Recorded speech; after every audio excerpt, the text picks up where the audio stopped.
শিলিগুড়িতে আন্তর্জাতিক সাঁওতালি কাউন্সিলের অনুষ্ঠানে ক্ষোভ প্রকাশ করেছেন রাষ্ট্রপতি। তিনি বলেছেন যে অনেক সাঁওতালি অনুষ্ঠানে বাইরে ঘোরাঘুরি করছেন, মনে হয় তাদের বাধা দেওয়া হয়েছে, মনে হয় এই অনুষ্ঠানে আসতে তাদের বাধা দেওয়া হয়েছে।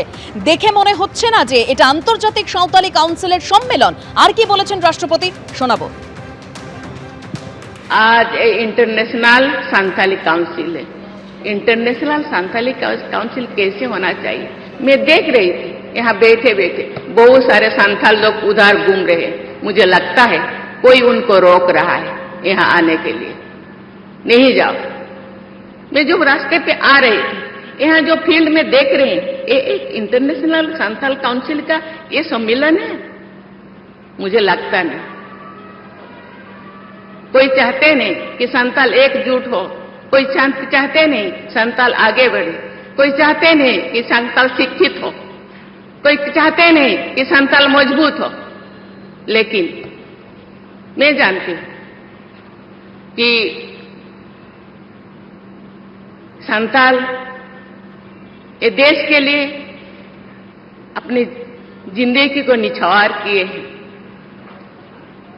सिद्धू कानू, चांद भैरो, फूलो झानो, बाबा तिलका माझी और भी बहुत सारे जिन लोगों का नाम इतिहास में नहीं है।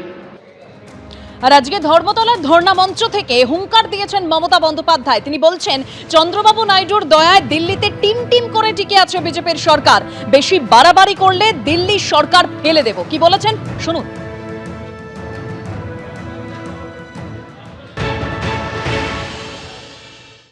এবারেও তো টিম টিম করে জ্বলছে, তার এত তেলের দাম বেড়ে যাচ্ছে, ওদের তেল বেড়ে যাচ্ছে।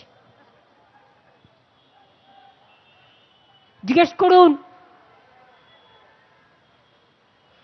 এত কিসের অহংকার? আছে তো চন্দ্রবাবু নাইডুর দয়ায় টিকে।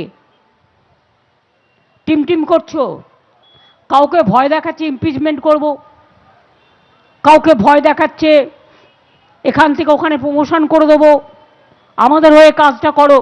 আরে খবর আমরাও রাখি, তোমরা পেগাসাস করো আর আমরা জনগণ করি। জনগণের থেকে বড় খবর আর কেউ রাখতে পারে না। তাই আবার বলি বিজেপি সাবধান,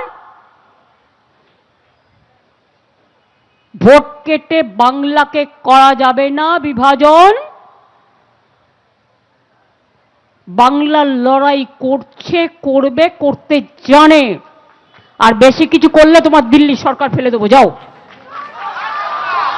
এবিপি আনন্দ, এগিয়ে থাকে, এগিয়ে রাখে।